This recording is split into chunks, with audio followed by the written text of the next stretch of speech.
livro em áudio organizado por Cristiane Batista. Inscreva-se, deixe sua curtida, receba meu muito obrigada. Jung. Sobre a significação histórica do peixe. Como é fartamente sabido, a alegoria do pastor e das ovelhas desempenha, paralelamente à dos Pisciculi Christianorum, peixinhos dos cristãos, um papel talvez ainda mais significativo, e o Hermes Crióforos, o deus protetor dos rebanhos, tornou-se o modelo do bom pastor. Orfeu também serviu de paradigma na sua condição de bom pastor. Este aspecto do poimen, pastor, deu origem à figura, mistérica, do mesmo nome, no Pastor de Hermas, século II, e, como o peixe imenso da inscrição de Abércio, o pastor também parece estar relacionado com Atis, próximo no tempo e no espaço. Heisenstein supõe, inclusive, uma dependência da obra de Hermas em relação ao Poimandres que é, também, de origem puramente pagã. O simbolismo do pastor, do carneiro e do cordeiro coincide com o final do éon de Áries. No século I de nossa era os dois éons são por assim dizer cancamatontes, e dois dos deuses mais importantes dos mistérios desta época, Atis e Cristo, são caracterizados pela figura do pastor, do carneiro e do peixe. O simbolismo do poimen já foi tão exaustivamente estudado por Heisenstein, que não me resta a mínima condição de contribuir com algo de elucidativo sob este aspecto. Um pouco diferente é o que acontece com o símbolo do peixe.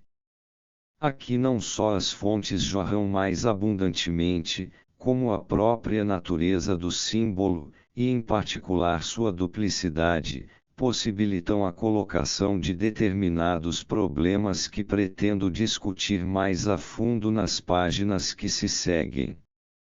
Como os demais heróis, Cristo também teve uma infância ameaçada, massacre das crianças de Belém, fuga para o Egito.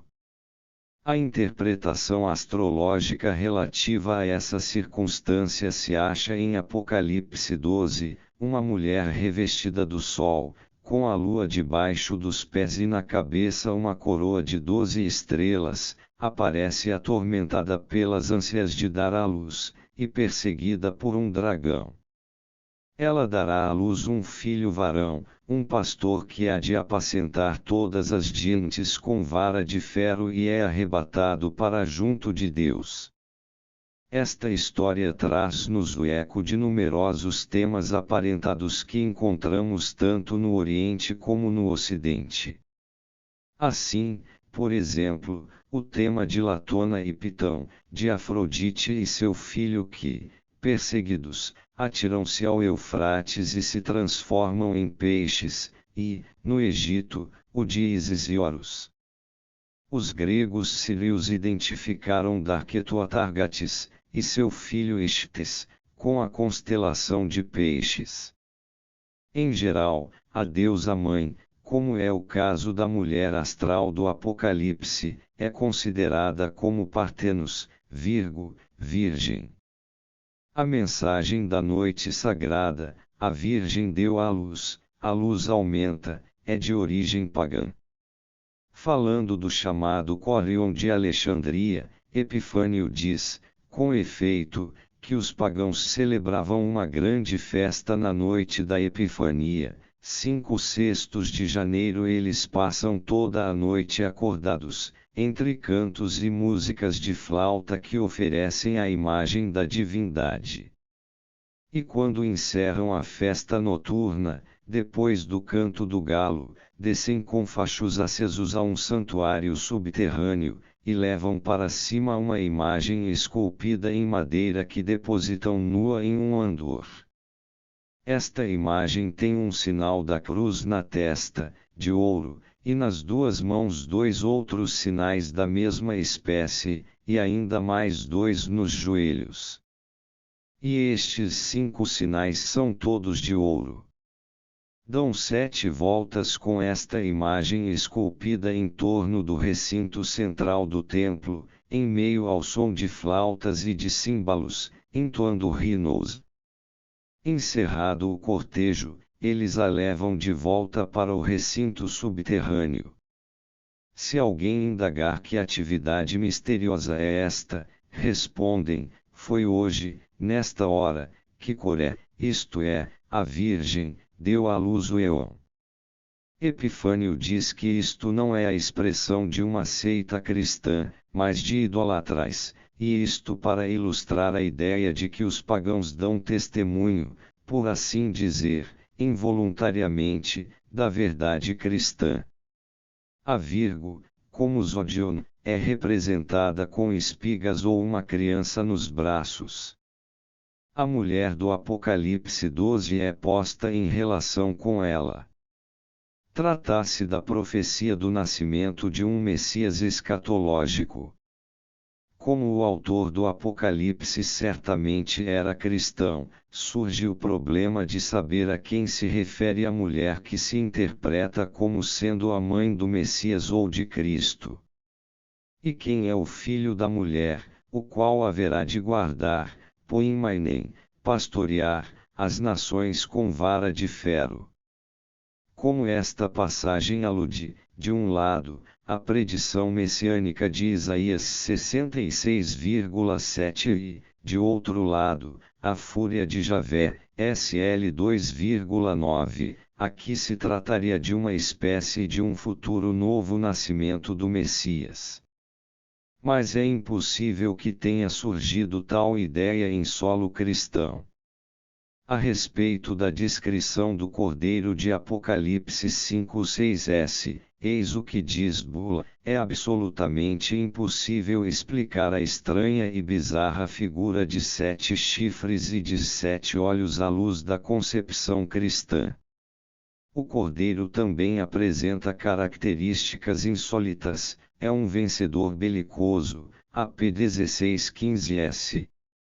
Os poderosos da terra devem ocultar-se de sua ira, AP 16:15s.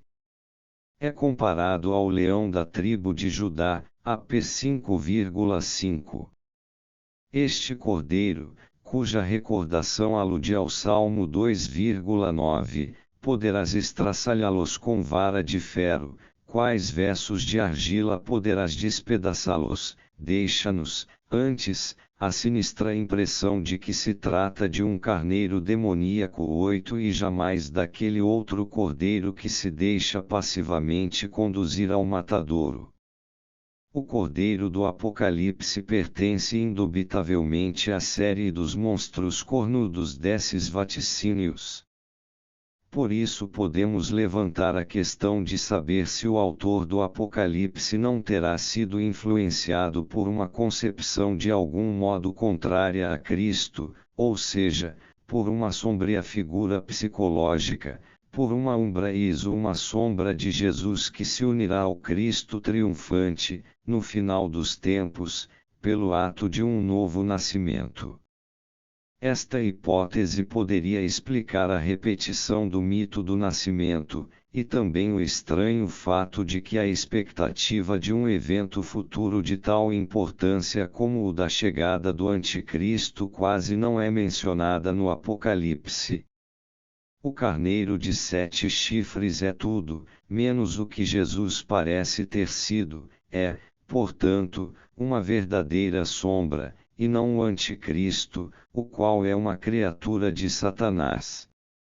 Embora o carneiro monstruoso e belicoso represente também a sombra, como contraparte do cordeiro imolado, ele não se contrapõe irreconciliavelmente ao Cristo, como o Anticristo.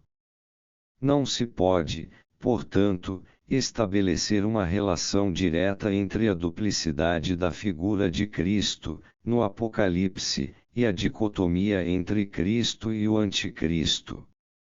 Esta duplicação deve sua existência, provavelmente, a um ressentimento antirromano por parte dos judeu-cristãos, cujas origens remontam ao Deus vingativo Javé e a seu Messias guerreiro. parece que o autor do Apocalipse conhecia bem as especulações judaicas, de cuja existência sabemos através de uma tradição posterior. No Bereshit Rabbah do Rabi Moisés Adarshan narra-se que Elias encontrou uma jovem mulher, em Belém, sentada à porta da casa, e junto dela, no chão, uma criança recém-nascida, coberta de sangue. Ela explicou a ele que seu filho nascera em má hora, isto é, no momento em que o templo era destruído. Elias exortou-a a cuidar da criança. Quando voltou, depois de 5 anos, perguntou-lhe pelo filho. A mulher respondeu: ele não anda, não vê, não fala e não ouve, e jaz como uma pedra. Veio, então, de repente, um vento dos 4 cantos da terra, que arrebatando o menino precipitou-o no mar. Elias lamentou-se, então, de que a salvação de Israel se desvanecera. Mas uma Bactol, uma voz, lhe disse: não é assim, ele permanecerá 400 anos no seio do grande mar e 80 anos na fumaça que sobe dos filhos de Coré, e 80 anos entre os loucos, em Roma, e o restante do tempo vagueará pelas grandes cidades, até que chegue o fim dos dias. Esta narrativa descreve um Messias nascido em Belém, mas arrebatado em seguida para o além, mar igual inconsciente, por intervenção divina. Sua infância acha-se de tal modo ameaçada, desde o início da existência, que ele é quase incapaz de viver. A lenda fala sintomaticamente de uma fraqueza e de uma situação de ameaça extraordinárias do elemento messiânico, presentes no judaísmo, a base das quais se explica a demora de sua manifestação. O Messias ficará oculto durante 560 anos e somente então iniciará sua atividade missionária. A diferença entre este período e o de 530 anos da profecia talmúdica, acima mencionados, confronte com 133, não é tão grande que não se possa compará-los entre si, caso seja lícito referir esta lenda a Cristo. Aliás, é bem mais provável que haja tais pontos de contato entre as duas partes, dada a ausência de barreiras que distingue a especulação judaica. Assim, a existência do Messias, ameaçado de morte, ou sua morte violenta, é também um tema que se repete em outras narrativas. A tradição posterior, sobretudo a cabalística, conhece 2 Messias, o Messias ben José, ou ben Efraim, e o Messias ben Davi. Eles são comparados com Moisés e Arão, ou também com 2 corças, à base de uma passagem do Cântico dos Cânticos 4,5, teus seios são como 2 cevatos gêmeos de uma gazela. O Messias ben Davi é, segundo a expressão de Deuteronômio 33,17, seu touro primogênito, e o Messias ben José monta em um asno. O Messias ben José é o primeiro e o Messias ben Davi é o segundo. O Messias ben José deve morrer para reconciliar o povo com Javé, por meio de seu sangue. Cairá na luta contra George e Megag, e será Armilo quem o matará. Este Armilo é o antimessias, gerado por Satanás com uma pedra de mármore.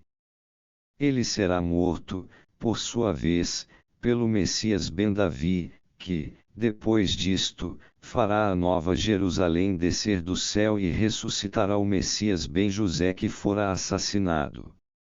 Este último aparece exercendo um papel estranho, na tradição posterior.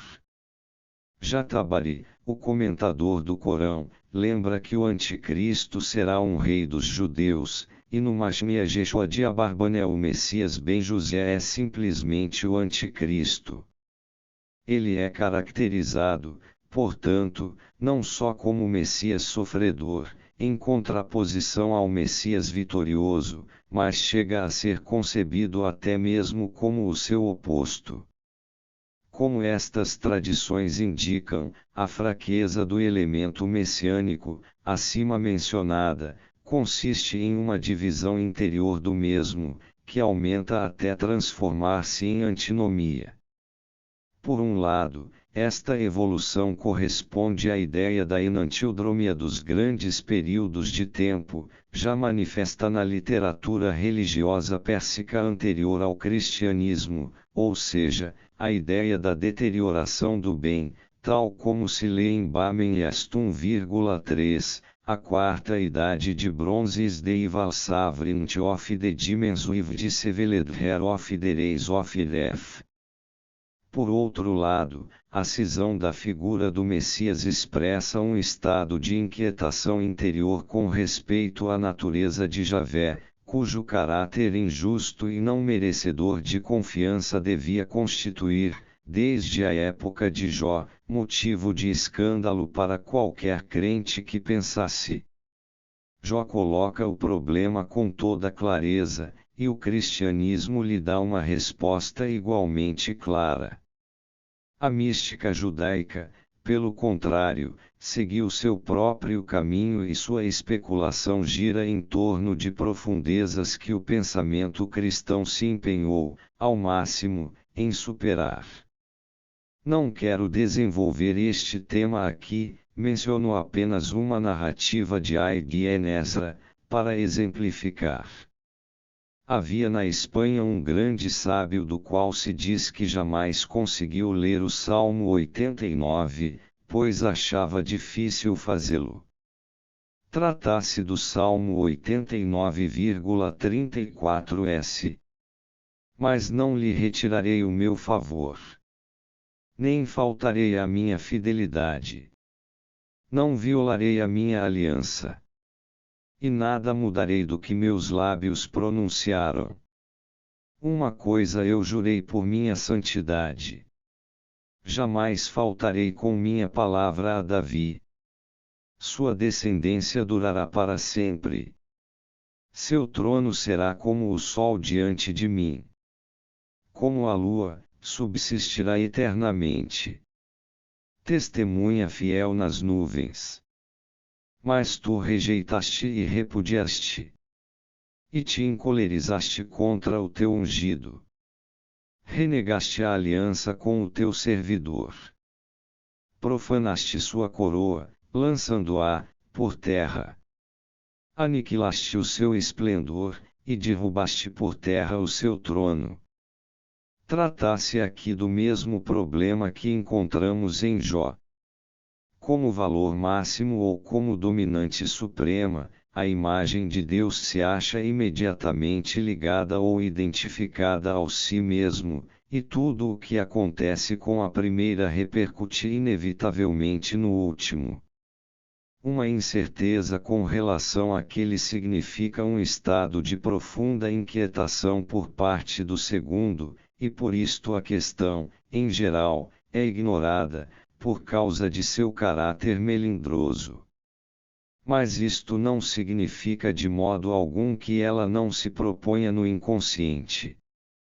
Pelo contrário, é respondida, por exemplo, mediante concepções e crenças que se difundem como epidemias, tais como o materialismo, o ateísmo e seus sucedâneos, que surgem quando se espera inutilmente uma resposta legítima. Os substitutivos sufocam o problema real, e com isto rompem a continuidade da tradição histórica que é o traço fundamental de qualquer cultura. As consequências disto são a desordem e a confusão. O cristianismo, por seu lado, insistiu na bondade de Deus como Pai amoroso e tentou, pelo menos, privar o mal de qualquer substancialidade.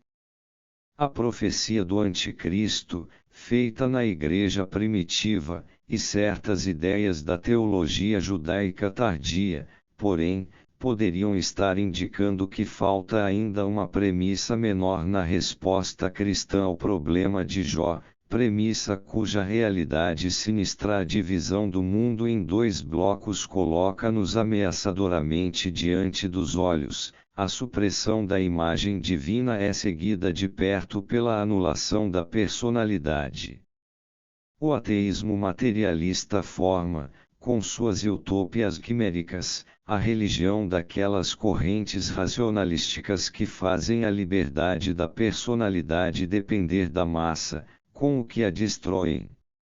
Os representantes do cristianismo se consomem com a mera conservação do patrimônio recebido, sem dar continuidade à construção da própria casa, para torná-la mais espaçosa.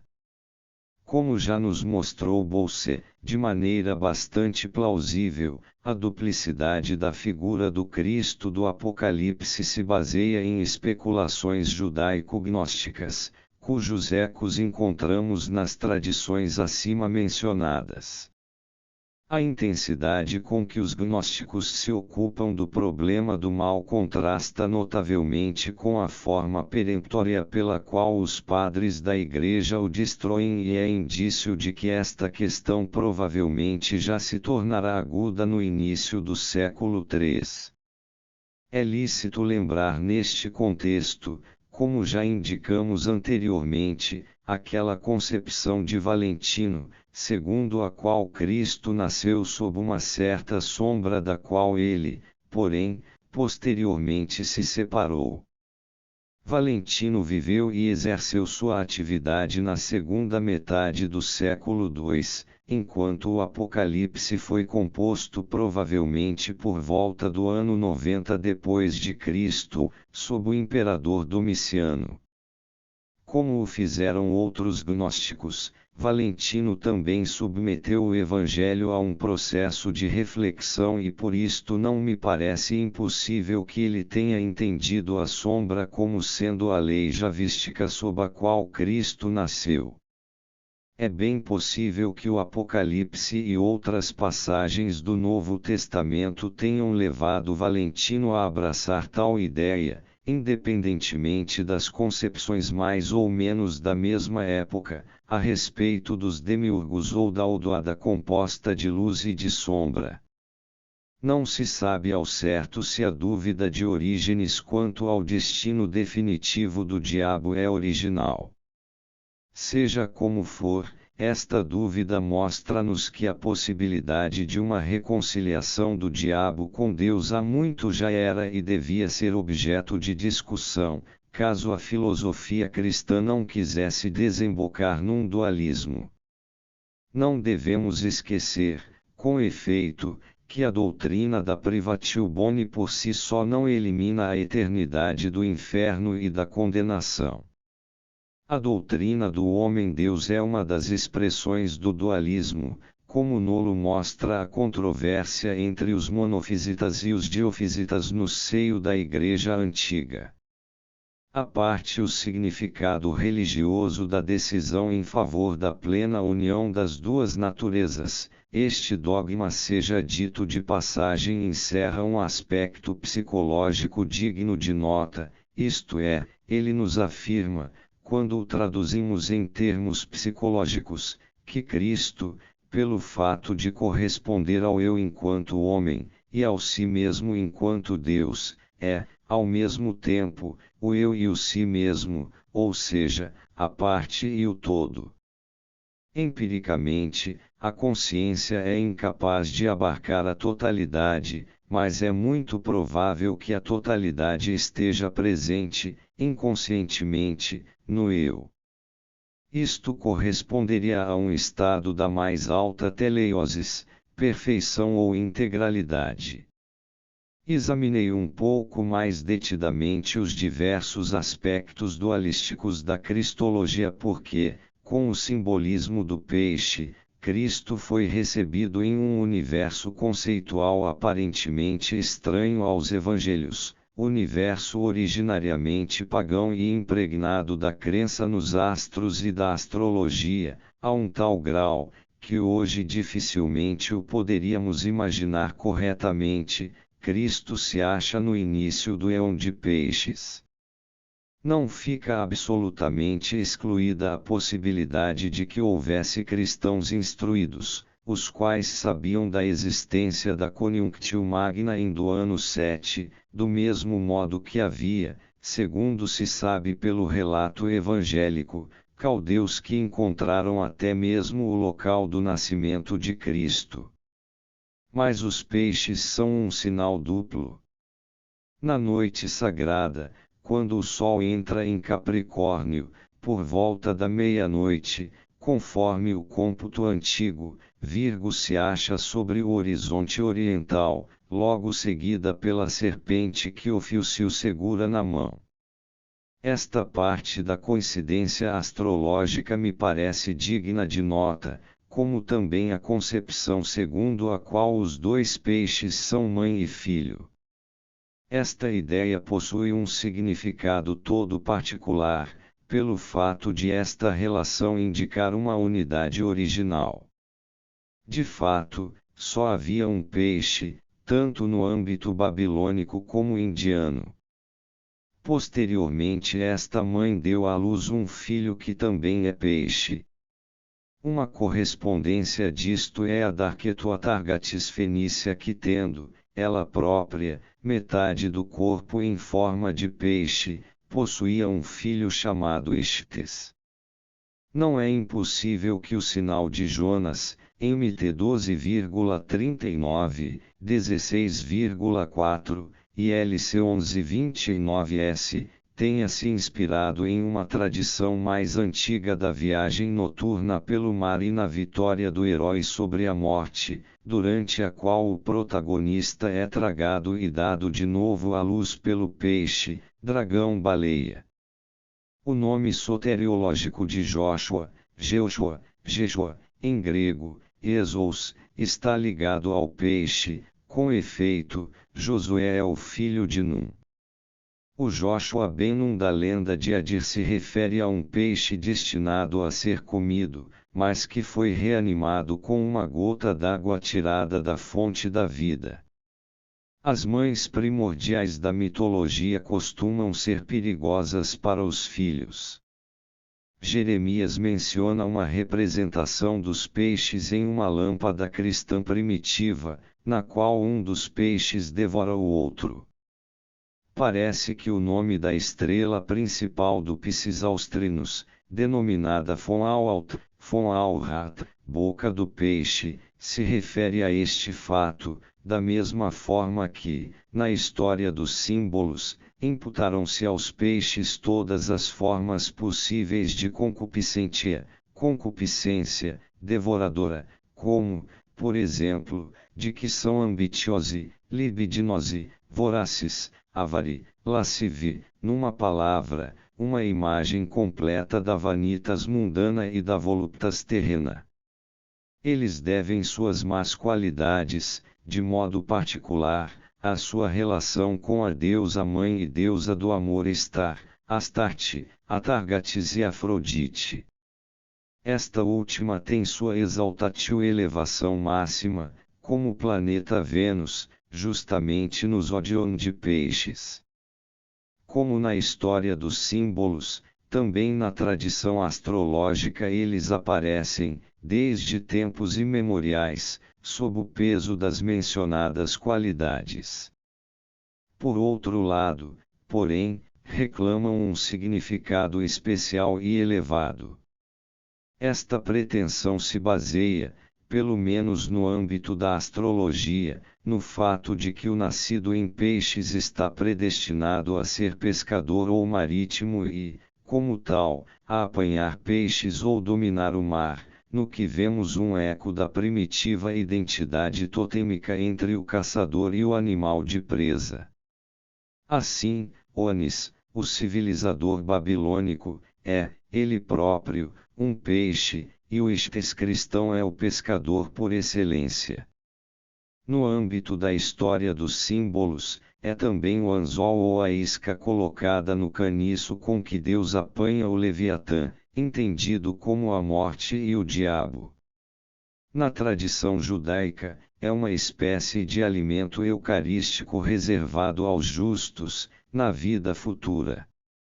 Estes últimos se revestirão de um manto de pele de peixe depois da morte.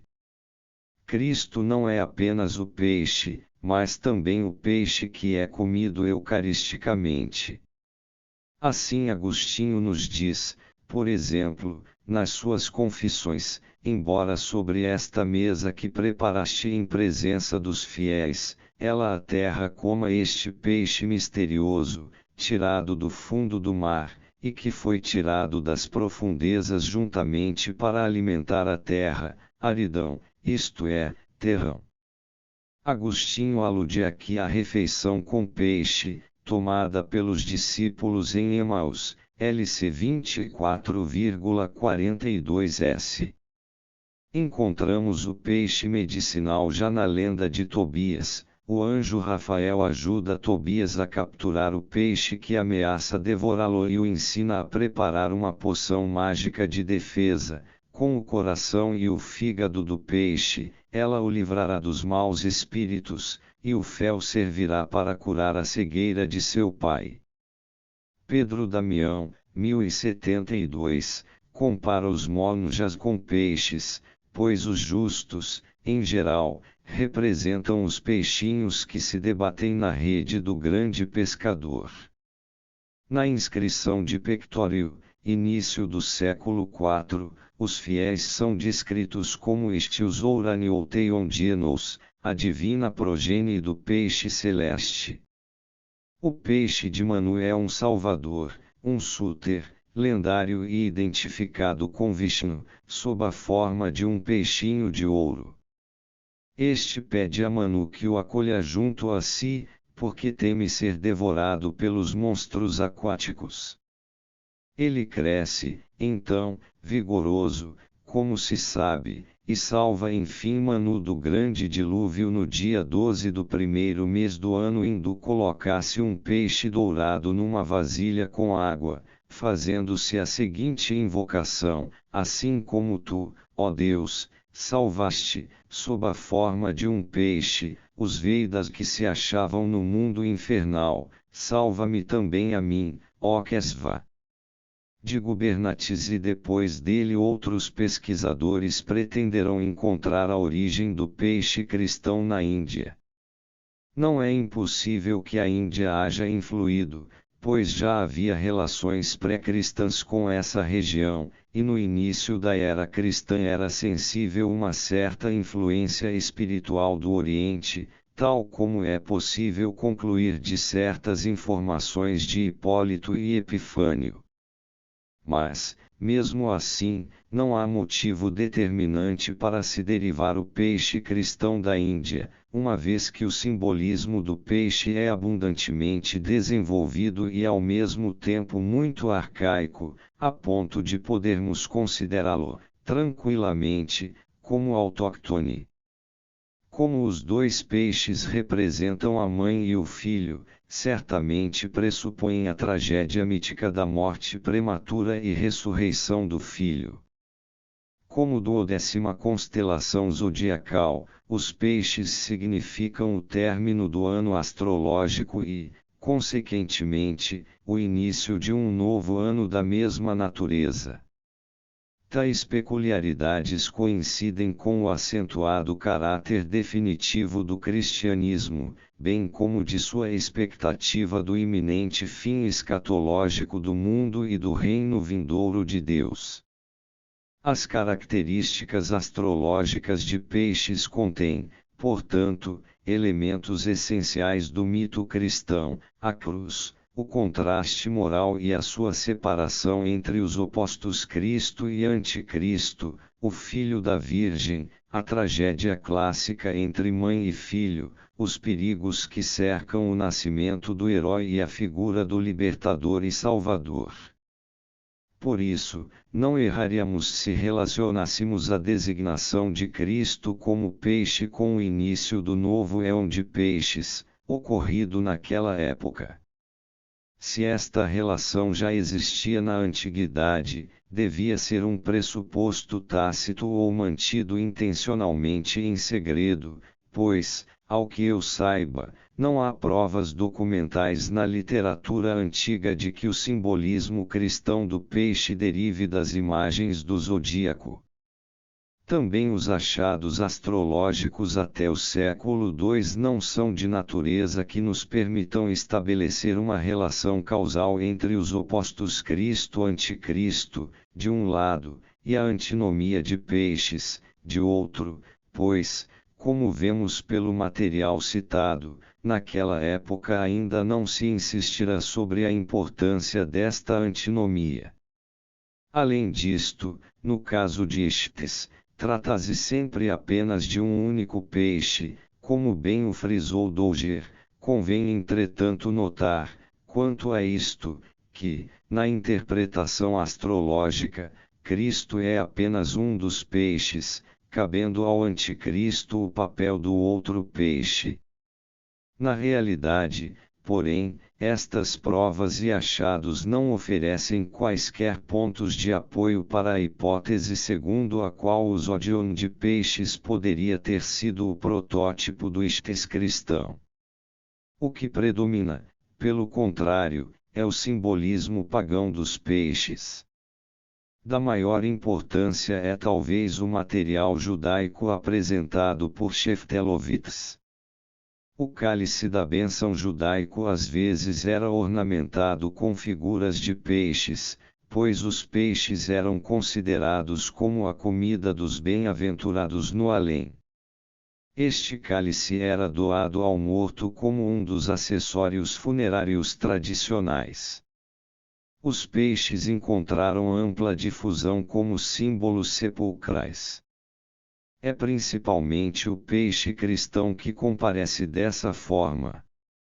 Os israelitas piedosos, que vivem mergulhados na água da doutrina, são comparados aos peixes. Essa analogia era óbvia e natural por volta do ano 100 depois de Cristo. O peixe possui também um significado messiânico. De acordo com o Apocalipse siríaco de Baruque, o Leviatã também surge do mar, com a chegada do Messias. É ele, certamente, o peixe imenso da inscrição de Abércio e corresponde ao peixe da fonte, que significa a era babilônica de um diálogo sobre a religião travado na corte dos Sassânidas, por volta do século IV, mas, no âmbito cristão, refere-se a Maria, que é invocada como fonte, PG, tanto pelos gnósticos, no ato de Tomé, como pelos cristãos ortodoxos. Assim lemos num hino de Sinésio, cerca de 350, Tu és a fonte das fontes, o começo dos começos, a raiz das raízes, a monada das monadas.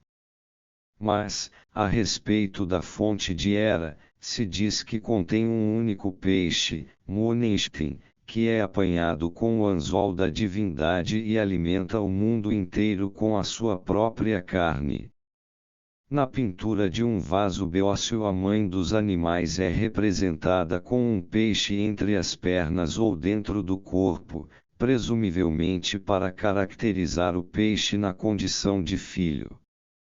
Embora no referido diálogo o mito de Maria seja transferido para a figura de Hera, contudo, o símbolo do peixe não corresponde ao símbolo cristão, pois neste último, o crucifixus crucificado é o anzol ou a isca com que Deus apanha o Leviatã.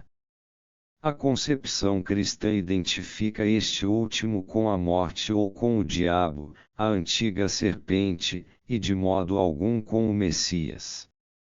O fármacon Atanasias, o remédio da imortalidade, da tradição judaica é a carne do Leviatã, o peixe messiânico, como o denomina Sheftelovitz. Lê-se no Talmud Sanhedrin, 98ª, que o Messias só se manifestará quando o enfermo desejar ardentemente o peixe que não se pode encontrar em parte alguma.